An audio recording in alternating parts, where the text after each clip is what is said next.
Once I believed in that higher power, I believed I was actually speaking to a higher power.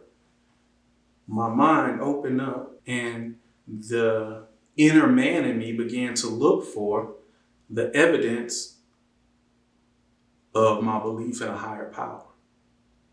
So where am I gathering this evidence? The brain wants to know. And so it begins to search out like a computer scan, like a robot is searching out, it's looking at it and like, damn, there it is, beep, beep, beep. That's why he believed. Your brain looks for the belief. Your brain looks for the evidence of the belief. Your brain looks for the evidence of your belief in a higher power, which means it's looking for the things that you actually prayed for. Welcome to the Ilski Show, where we talk success, prosperity, and vision.